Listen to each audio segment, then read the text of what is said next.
I'm Adam. And I'm Sunny. And this is Where There's a Williams, There's a Way. Hey, Adam, did you know I have 217 brothers and sisters? Whoa, that's a whole mouse army. How do you keep track of all of them? Well, we have a sophisticated system of squeaks and tail wiggles. It's like our own mouse Morse code. Impressive. I struggle to keep track of all my students, and there's nowhere near 218 of them. Speaking of struggles, have you ever tried using a wok in your kitchen? Oh, absolutely. I love cooking with a wok. It's like my secret weapon for stir-frying. Well, let me tell you, woks are like mouse-sized saunas for us. We use them to relax after a long day of mouse business. Really?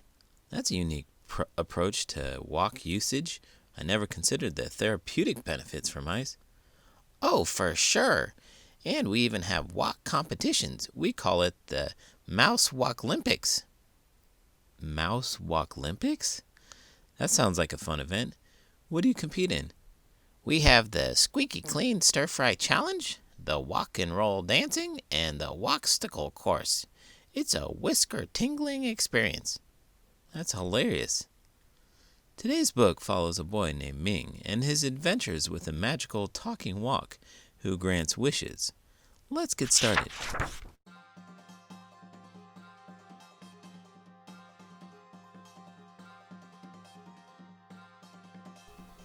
The Runaway Wok, a Chinese New Year Tale, by Ying Chang Compestine, illustrated by Sebastia Serra. One Chinese New Year, a poor couple sent their son Ming to the market. "Trade these last few eggs for a bag of rice," said Mama Zhang. "Then we can make some stir-fried rice to share with the neighbors." "It won't be much of a celebration again this year," Papa Zhang said with a sigh. "You think that by working for Mr. Li, the richest man in Beijing, we would have enough to invite everyone over for New Year's feast?" Ming hurried off, eager to do his mother's bidding. It saddened him to see his hard-working parents being cheated by the greedy Mr. Li. As he walked, he daydreamed about what a real feast would be like and how nice it would be to have just one new toy to share with his friends. A small old man stopped Ming near the market. "Hello, son. I see you have some eggs there. I will trade you this wok for them." "No," said Ming. "I need rice. Besides, your wok is rusted and has no handle." Just then the wok sang out, "Boy, boy, trade for me. I am more than what you see." Ming had never heard of a wok sing. He thought, "This wok is magic. If it can sing, it must be able to do other amazing things." So he made the trade. The old man sauntered off, chuckling happily to himself. Ming's mother wasn't happy. "Why did you trade for this battered old wok? What are we going to cook in it?" Before Ming could answer, the wok sang out, "Mother, make me shine so bright, and you shall have food to share tonight." "See, Mama," said Ming, "it's a special wok." "Let's do what it says," said Papa Zhang. "We're all hungry." So Mama Zhang washed and polished the wok until it sparkled. Then she sat it on the table. To their surprise, it rolled off the table and out the door. "Where are you going?" cried Mama Zhang. "Skippily happily ho, to the rich mama's wife I go," sang the wok, and it briskly hopped down the road. That's it. I've had enough of this crowded mouse hole. It's time for me to explore the big wide world. "Sonny, what are you up to?" I was just thinking of taking a really long walk. "Where are you planning to go?" I'm thinking of exploring the kitchen. I've heard there's a land of endless crumbs and cheese slices. "Ah, the legendary kitchen expedition. Well, Sonny, just be careful not to get caught in any traps or encounter the cat." Don't worry, I've got my ninja mouse skills ready. I'll be back with tales of my epic journey. Huh, that was weird. The wok skipped all the way to the Li kitchen. Mrs. Li was overseeing the servants prepare the New Year's feast for her family. The Lees never shared their food with anyone. The wok plopped down on the counter. Where did this come from? asked Mrs. Lee. No one knew. Well, put it to good use, she ordered. It will make a nice serving bowl. So the servants put in the wok festive stirred rice, pork dumplings, kung pao chicken, steamed buns, and walnut shrimp. There was still room for more. They added long life noodles, ginger fish, and rice cakes. Yet still there was room for more. Keep filling it, commanded Mrs. Lee. I must go change for the party. No sooner had the servants set the last bit of food in the wok than it jumped out the window. Skippity-happity-ho, to the poor man's house I go, sang the wok as it trotted down the road, brimming with delicious food. The Zhang family could hardly believe their eyes. They gleefully removed the food and set up a big feast. As soon as it was empty, the wok rolled out to their courtyard. Where are you going? cried Ming. Skippily-happily-ho, to the rich man's son I go, sang the wok as it galloped away. The wok caught up with the rich man's son, Lan, at the market, who, though he had many toys, he never shared them with other children. The wok blocked the road in front of him. What's this? wondered Lan. I could use it to hold on my goodies. And without bothering to find the owner, the chubby boy grabbed the wok. Lan bought fireworks, toy dragons, cymbals, and drums. He piled them into the wok, and there was still room for more, so he bought lanterns, yo-yos, and kites. Finally, his weak arm grew tired and he headed home.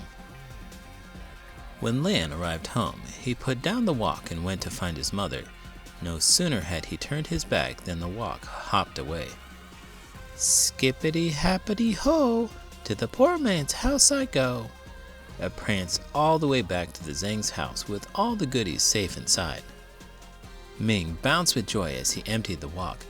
There are enough toys here for all of my friends, he exclaimed. The wok rolled over to the door and out of their courtyard once again. Where are you going? called Mr. Zhang. Skippity-hoppity-ho, to the rich man's house I go, sang the wok as it spun down the road. Oh, hey, Sonny, you're back. So, I heard a rumor that there was a legendary cheese hidden in the kitchen, and I decided to embark on a perilous journey to find it. Yeah, you kind of told me. But a perilous journey? Sounds intense. Oh, it was. I had to dodge the monstrous broom and evade the mighty vacuum cleaner. I even did some hardcore parkour in the slippery countertops. Brave little mouse. What happened next?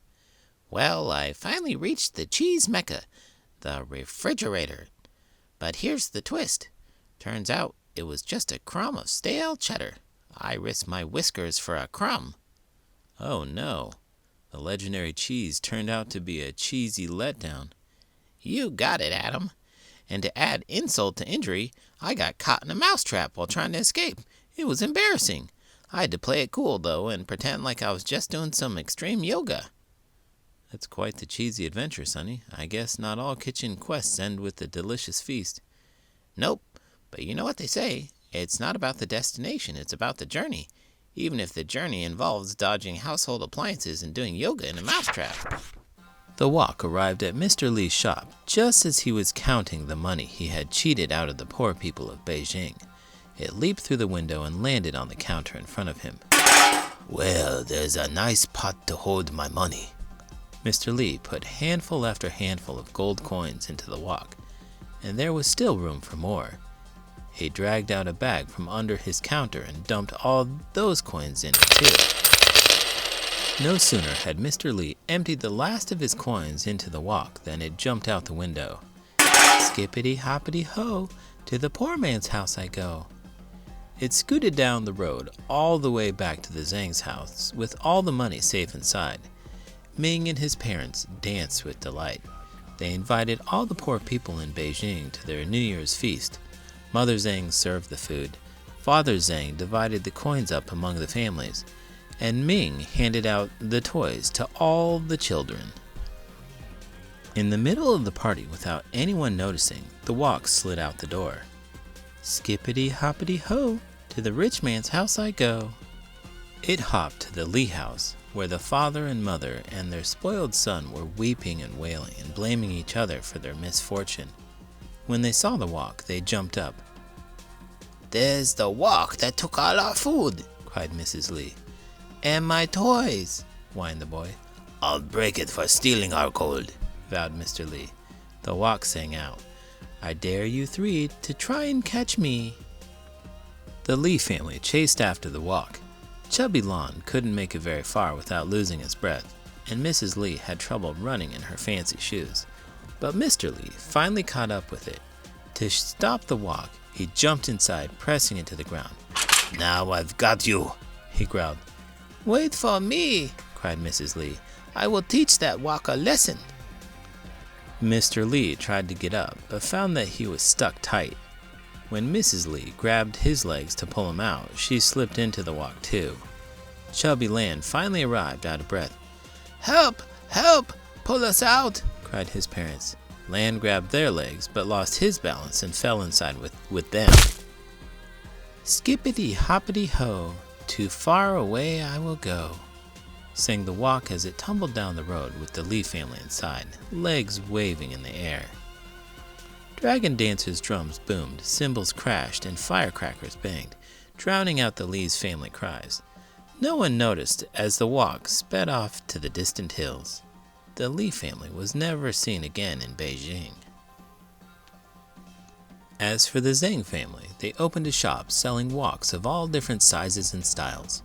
Every year they hosted a glorious New Year's feast for all their friends and family. And to think that it all started with a rusted wok with no handle. "You won't believe what happened." "Oh, really? There's more?" "You know how I have 217 brothers and sisters, right?" "Yeah, you tell me every time I see you. In fact, you just reminded me a couple minutes ago."